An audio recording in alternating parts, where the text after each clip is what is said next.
Mummy जी, मेरे भैया का फोन आया था अभी। वो रास्ते में सिंधारा लेकर आ रहे हैं मेरा। अच्छा बहू, रास्ते में? फिर तो पहुंचने वाला होगा। शायद। क्या बात है मम्मी जी, जब भी मेरे मायके से कोई आता है आप बहुत खुश हो जाते हो, वरना दुनिया की सास ऐसी होती है, बहू के मायके वालों को देखकर मुंह बना लेती है। बहू, मैं दुनिया की सास के जैसी नहीं हूँ, मैं तो बहुत अच्छी सास हूँ। मैं नहीं दुखी होती अपने बहू के मायके वालों से, मैं तो बहुत खुश होती हूँ।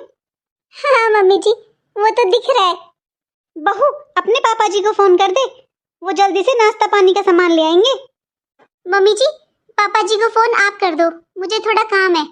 और मम्मी जी बोलना पापा जी पहले की तरह बिस्किट नमकीन ना लेकर आए, अच्छे से ड्राई फ्रूट्स और स्वीट्स ले आए। आप फोन करो मम्मी जी, मेरे भैया आने वाले हैं। हाँ? कभी कभी इस छोटी बहू पर गुस्सा बहुत आता है। अरे इतनी बदतमीजी से बात करती है, एक फोन करने में इस पर जोर आ रहा था। पर कुछ भी हो, आज इसका भैया आ रहा है ना, तो आज देखना पता नहीं क्या क्या भेजेगी इसकी मम्मी। अरे वाह, इतना सारा सामान। और मम्मी जी, ये आपका शगन भैया देकर गए हैं आपके लिए। देकर गए मतलब? बहू, तेरा भाई अंदर नहीं आया? अब मम्मी जी मेरे भैया फ्री तो है नहीं, उन्हें इतने काम होते हैं, इतना बड़ा बिजनेस है उनका, तो बस इतना ही काफी है कि वो यहाँ पर आ गए। वो मम्मी जी सारा सामान निकाल कर चले गए। ये सब छोड़िए मम्मी जी, आप तो अपने गिफ्ट्स देखिए। ये लीजिए मम्मी, आपकी साड़ी पूरे 5,000 रुपए की है, और ये आपके लिए इयररिंग्स प्योर गोल्ड के हैं मम्मी जी। अरे इन सब की क्या जरूरत थी, तेरी मम्मी भी ना। और मम्मी जी ये है दीदी का सूट, ये पूरे 7,000 रुपए का है, और ये दीदी के लिए प्योर गोल्ड के इयररिंग्स। दीदी, ये साड़ी स्पेशल मेरी मम्मी ने आपके लिए भेजी है, पूरे 10,000 रुपए की है। छोटी, मौसी जी को मेरी तरफ से थैंक यू बोलना। लेकिन छोटी, ये साड़ी तुम पर ज्यादा अच्छी लगेगी, क्योंकि मैं इतनी महंगी साड़ियां नहीं पहनती। हाँ दीदी, मुझे पता था आप इतनी महंगी साड़ियां नहीं पहनते हो, इसीलिए मेरी मम्मी ने आपके लिए इतनी महंगी साड़ी भेजी है, क्योंकि आपके घर वाले तो इतनी महंगी साड़ी दे नहीं सकते ना दीदी, तो इसलिए मेरी मम्मी ने भेजी है। मेरी मम्मी भी तो आपकी मम्मी जैसी ही है ना, तो रख लो दीदी। हाँ, सही कहा बड़ी बहू, बंदर क्या जाने अदरक का स्वाद। अरे ये साड़ी तुझ पर अच्छी नहीं लगेगी। छोटी बहू, अब तुम कल अंजलि का सिंधारा देने जाओगे ना, एक काम कर, ये वाली साड़ी अंजलि को दे आना। बड़ी बहू को आदत नहीं है इतनी महंगी साड़ियां पहनने की, तो क्यों अपनी साड़ी को खराब कर रही है। अरे अंजलि की सास खुश हो जाएगी, और तेरा इनाम होगा कि उसकी भाभी इतनी अच्छी साड़ी लेकर आई है, सूट लेकर आई है। ये सूट और ये इयररिंग्स भी ले जाना, और ये साड़ी भी अंजलि को दे आना कल। सॉरी दीदी, लेकिन मम्मी जी ठीक बोल रहे हैं। आप ना जो ये और लेन देन की साड़ियाँ भेजी है ना मेरी मम्मी ने, इनमें से देख लेना, आपको कोई पसंद आ जाए तो ये साड़ी मैं कल दीदी को दे आऊंगी। कोई बात नहीं छोटी। वैसे दीदी, आपके मायके से कोई आएगा या इस बार भी कोई नहीं आएगा? आपके घर में कोई प्रॉब्लम है? लास्ट ईयर तो शायद आपने बोला था ना कि आपके भाई का काम नहीं चल रहा है वगैरह वगैरह। इसकी माँ के तो यही बहाने हैं। जब शादी हुई ना, तो पहला त्योहार भेजा था इसकी मम्मी ने, मेरी साड़ी भी नहीं थी। अरे नियत का भी फर्क पड़ता है, इसके मायके वालों का तो बिल्कुल भी मन नहीं है इसे कुछ लेने देने का। जब भी ये त्योहारों का टाइम आता है, इसका भाई तो यही कह देता है काम अच्छा नहीं चल रहा। और हाँ बड़ी बहू, इस बार राखी पर जाने की कोई जरूरत नहीं है तुझे अपने घर। अरे वो कुछ लेते देते हैं नहीं, 1,000 रुपए वो देते हैं, 1,000 रुपए तू यहाँ से खर्च कर कर जाती है, फिर किस लिए जाती है? अपने भाई को बोलना अगर राखी बंधवानी है तो यहीं आ जाएगा, तू नहीं जाएगी वहां पर। उसे जो 1,500 रुपए देने हैं ना, वो यहीं दे देगा। और हाँ बड़ी बहू, ये मत सोचना मैं बुरी सास हूँ, मैं तेरे भले के लिए कह रही हूँ। अरे तू 1,500 रुपए अपने खर्च कर कर जाती है, उन्हें जोड़ लिया कर, अपने पास रख लिया कर, तेरे काम आएंगे। क्यों अपने मायके वालों पर खर्च कर कर आती है? एक मिठाई का डब्बा लेकर जाएगी, राखी लेकर जाएगी, फिर वो तुझे 1,000 रुपए देंगे। मत जाया कर, बोल देना अपने भाई से, जो उसे देना है वो यहाँ दे जाएगा आकर। छोटी बहू, तू चल अंजलि के यहाँ जाने की तैयारी कर ले कल की। मम्मी जी, मैं आज बहुत थक चुकी हूँ, तो मैं तो आपकी हेल्प कर नहीं पाऊंगी। आपको जो करना है ना आप खुद कर लीजिए, और मैं जा रही हूँ अपना रेस्ट करने। हाँ हाँ बहू, तू आराम कर, बड़ी बहू कर लेगी सारी तैयारी, तुम बस चले जाना कल अंजलि के घर। Hello mummy. हाँ पूजा। हाँ बेटा। मम्मी, जब आपको पता था कि मेरे ससुराल वाले आप लोगों से बहुत ज्यादा अमीर हैं, तो आपने मम्मी ऐसे घर में मेरी शादी क्यों की? और अगर की तो मम्मी अब ये तीज त्योहार और ये सारे रिवाज निभाओ ना। बेटा, हमने तो तेरा भला ही देखा है, और कौन नहीं चाहेगा अपनी बेटी की शादी इतने अच्छे घर में करना। दामाद जी की सरकारी नौकरी है, इतनी जमीन जायदाद है, इतना बड़ा खानदान है तुम लोगों का, और तुझे क्या चाहिए? तेरे इतने बड़े घर में शादी की है पापा ने। अभी अपने माँ बाप से, भाई भाभी से राजी खुशी भी पूछ लिया कर। जब भी फोन करती है बस ऐसे ही फोन करती है, ये नहीं दिया वो नहीं दिया। ये सब छोड़ो मम्मी, आप ये बताओ मेरा सिंधारा कब भेज रहे हो? सिंधारा? बेटा भेजा तो था तेरी शादी के बाद पहली साल। अरे शादी के बाद पहला पहला त्योहार ही भेजते हैं हमारे यहाँ तो। मम्मी, आज मेरी देवरानी का सिंधारा आया है, उसका भाई देकर गया है। मम्मी जी के लिए और दीदी के लिए गोल्ड के इयररिंग्स आए हैं, और मेरी देवरानी के लिए हार, और इतना सामान आया मम्मी, 10-10 हजार की साड़ी आई है उसके यहाँ से। पिछली बार मम्मी आपने बोला था कि भाई का हाथ तंग है, अगली बार भेज दोगे, अब भी नहीं भेज रहे हो आप तो। पूजा, मैंने कब मना किया बेटा? आएगा तेरा भाई, या तो कल या परसों में, टाइम लगेगा ना, तभी आएगा। अरे कौन माँ बाप चाहेंगे कि उनकी बेटी की बेइज्जती हो ससुराल में। अच्छा मम्मी, आपने शॉपिंग कर ली मेरे लिए? आज जाऊंगी बेटा बाजार तेरी भाभी के साथ, एक तेरी साड़ी ले आऊंगी, तो वीडियो कॉलिंग कर लेना, अपनी पसंद से ले लेना, और एक तेरी सास के लिए ले आऊंगी। और तेरा भाई तो बोल रहा था पूजा कि सबसे अच्छी दुकान से देसी घी का घेवर लेकर जाऊंगा मैं पूजा के लिए। अच्छा मम्मी, और क्या? और क्या होता है बेटा? यही होता है त्योहार में तो। मम्मी, मेरी देवरानी की मम्मी ने मेरे लिए 10,000 रुपए की साड़ी भेजी है, और आप उसकी साड़ी भी नहीं भेज रहे हो? और सोना चांदी तो छोड़ो मम्मी, सबके कपड़े तो भेजो, मेरी ननद के, नंदोई के, पापा जी के, और कुछ साड़ियां लेने देने की, ये तो भेजो मम्मी। सोने की जिद तो मैं नहीं कर रही हूँ आपसे, इतना सब तो भेजना पड़ेगा आपको।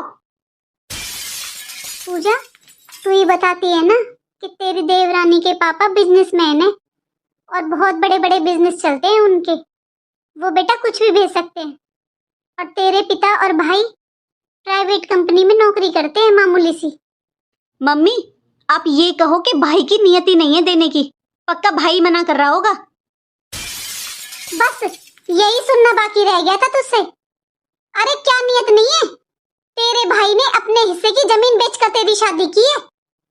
तो मम्मी फिर मेरे ऐसे बड़े खानदान में शादी क्यों की, जब आप ये रिवाज नहीं पूरे कर सकते हो तो? कौन नहीं चाहेगा बेटा कि अपनी बेटी की अच्छे घर में शादी करे, बड़े खानदान में शादी करे, ताकि बेटी पूरी जिंदगी सुख पाए। अरे इसलिए तेरे भाई ने अपने हिस्से की जमीन बेच दी थी, बोला कि एक बार शादी होती है, अच्छे से कर देंगे। हमारी गाड़ी की औकात नहीं थी, तेरे भाई ने तुझे गाड़ी दी थी।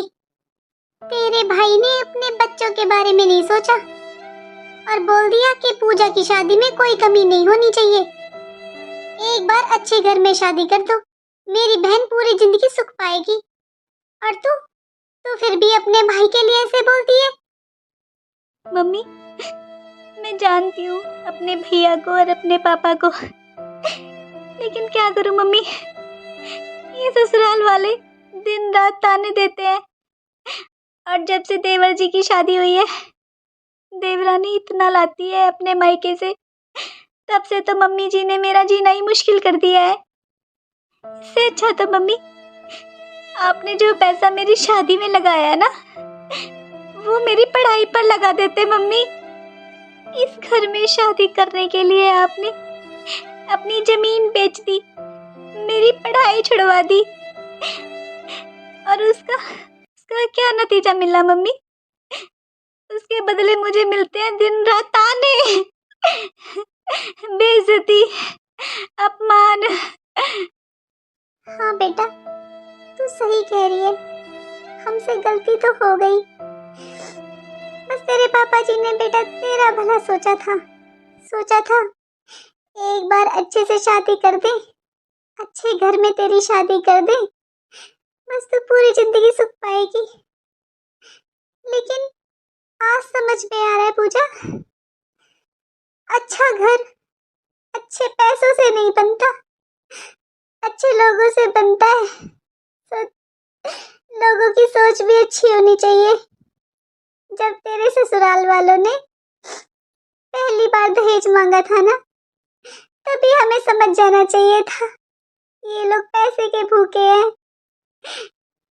लेकिन गुड़िया, तू बताती है ना, दामाद जी ने तुझसे आज तक ऐसे कभी भी बात नहीं की, ना ही तुझ पर गुस्सा करते हैं, ना ही कभी दहेज का ताना देते हैं, तेरा सम्मान करते हैं, बहुत ज्यादा तेरा ख्याल रखते हैं। हाँ मम्मी, ये तो है, ये बहुत ख्याल रखते हैं मेरा। इसीलिए गुड़िया मैं तुझसे बार बार कहती हूँ, तू अपने ससुराल वालों की बातों को दिल पर मत लगाया कर। अरे वो कुछ कहते हैं, ताना देते हैं, देने दे। एक दिन देखना, उन्हें भी समझ में आ जाएगा कि तेरे संस्कार ज्यादा कीमती हैं या देवरानी के यहाँ से आए हुए तोहफे। और देवरानी जेठानी के घर में तो बेटा अक्सर ऐसा होता ही है।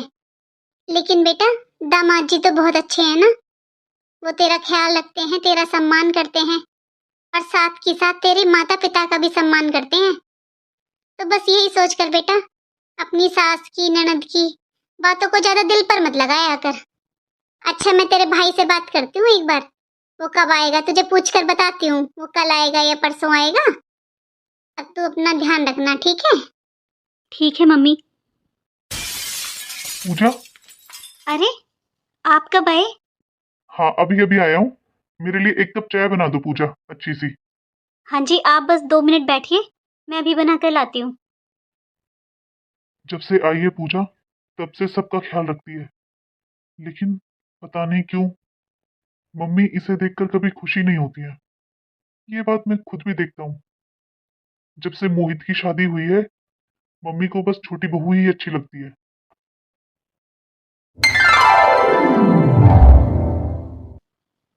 मौसी जी नमस्ते। ए बेटा, नमस्ते तो ठीक है, पर तू इतना सारा सामान कहाँ से ले आया? कहीं बैंक में डाका डाल दिया क्या तूने? नमस्ते मौसी जी। हाँ हाँ, नमस्ते नमस्ते। वैसे बताया नहीं बेटा तूने, कैसे ले आई इतना सारा सामान? पिछली बार तो तू एक घेवर का डब्बा दे गया था और 500 रुपए दे गया था। इस बार कहाँ से लॉटरी लग गई है? क्या बात है, बता तो सही। दीदी, आप तो ऐसे रहते हो जैसे आपके मायके वाले फटीचर हो। लेकिन ये सारा सामान देखकर तो कोई ये कहेगा बहुत रिच हैं आपके मायके वाले। अरे पूजा, बैठने को नहीं कहेगी क्या अपने भाई भाभी से? सॉरी भैया, मुझे ध्यान नहीं रहा। आओ भाभी बैठो आप, मैं आपके लिए चाय नाश्ता लेकर आती हूँ। खाना भी बना लेना, क्योंकि तेरे भैया भाभी तो खाना खा कर ही जाते हैं।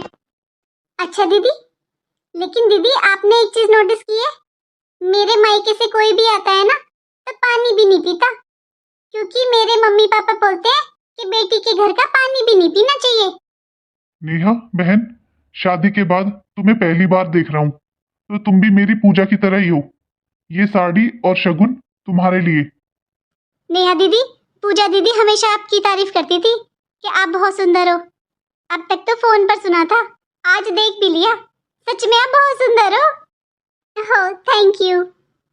लेकिन भैया बुरा मत मानना, लेकिन मैं इस टाइप की साड़ियाँ नहीं पहनती, ये मेरे स्टैंडर्ड के हिसाब की नहीं है। तो ये साड़ी आप पूजा दीदी को दे दीजिए, वो ही पहन लेंगी। अरे छोटी बहू, किसी के प्यार से लाए हुए तोहफे का ऐसे अपमान नहीं करते। अरे पहले तो वो कुछ लाते ही नहीं थे, अब लाए हैं तो रख ले बेटा, तुझे नहीं पहननी तो मत पहनना, अपनी ननद को दे देना या फिर अपनी जेठानी को दे देना, पर रख ले बेटा, ऐसे अपमान नहीं करते। हाँ तो मम्मी जी आप रख लीजिए, आप भी जानते हो मैं किसी के गिफ्ट लेती नहीं हूँ, बल्कि दूसरों को गिफ्ट देती हूँ। और हाँ मम्मी जी, आप थोड़ा आराम से बात किया करो, हर टाइम चिल्लाते रहते हो आप। पता है मुझे कितनी अच्छी नींद आ रही थी, लेकिन आप चिल्लाने लगे, आपकी चिल्लाने की आवाज आ रही थी मुझे, इसलिए मैं बाहर आई थी कि क्या हो रहा है, आज आप किस पर बरस रही हो। मुझे नहीं पता था दीदी के भैया भाभी आए, वरना मैं आती ही नहीं बाहर। ठीक है बहू, मैं ध्यान रखूंगी। बस तू एक काम कर, अपनी जेठानी के साथ थोड़ी मदद कर दे रसोई में। उसके भैया भाभी आए हैं, वो थोड़ी देर उनके पास बैठ लेगी, चाय नाश्ता तू लगा दे। मम्मी जी, ये आपने कैसे सोच लिया कि घर में आए किसी भी रिश्तेदार के लिए मैं चाय नाश्ता लगाऊंगी? मम्मी जी, मेरे पापा ने इतना दहेज बस इसलिए दिया है ताकि मैं खुश रहूं, मुझे ससुराल में कोई काम ना करना पड़े। और अगर मुझे काम करने की जरूरत पड़ेगी ना मम्मी जी, तो मेरे पापा एक सर्वेंट भी भेज देंगे। पर हाँ मम्मी जी, अभी तो आप खुद ही इतने अच्छे खासे हट्टे कट्टे हो, आपको क्या जरूरत है कि बहुएं आपका काम करें? आप खुद भी कर सकते हो ना। दीदी अपने भाई भाभी के पास बैठ जाएंगी, आप उनके लिए चाय नाश्ता ले आओ, लेकिन अब मुझे डिस्टर्ब मत करना। वो नई नई है ना, इसलिए उसे थोड़ा बचपना है उसमें, तो उसकी बातों पर ध्यान मत देना। पूजा, ये साड़ी तुम पहन लेना और ये सामान रख लो, मैं निकलता हूँ, लेट हो रहा हूँ। लेकिन भैया चाय नाश्ता तो कर लेते। हाँ बेटा, अब ऐसे तो घर में कोई ना कोई छोटी मोटी बातें होती रहती हैं, खाना खाकर जाना। नहीं मौसी जी, खाना खाकर आए थे हम घर से, तो पेट भरा हुआ है हमारा, और मेरी आज आधे दिन की छुट्टी थी, तो मुझे एक बार ऑफिस जाना है, इसलिए लेट हो जाएंगे मौसी जी। जाते जाते मौसी जी बस इतना ही कहूंगा कि पूजा हमें बहुत प्यारी है, बहुत प्यार से पाला इसे हमने। आप भी जानते हो मौसी जी, शादी में आपने जो जो कहा था वो सब किया मैंने।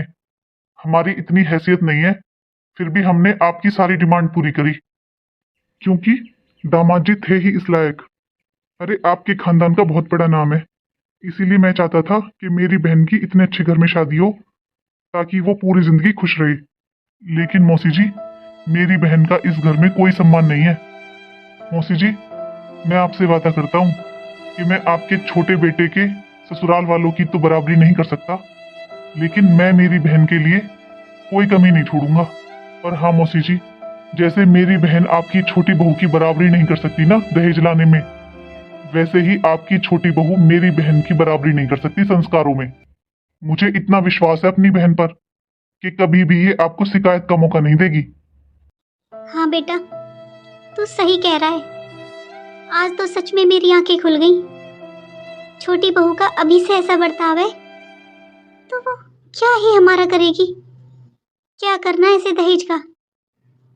तू जब भी आता है बेटा, हमारा इतना सम्मान करता है, चाहे तू भर भर कर सामान नहीं लाता, लेकिन इतना सम्मान करता है। और छोटी बहू के मायके वाले, वो तो मेरे घर में भी आना पसंद नहीं करते, वो तो हमें बहुत छोटा समझते हैं। और आज तक मैंने कहा नहीं, लेकिन बहुत अपमान महसूस होता है जब छोटी बहू के मायके वाले आते हैं।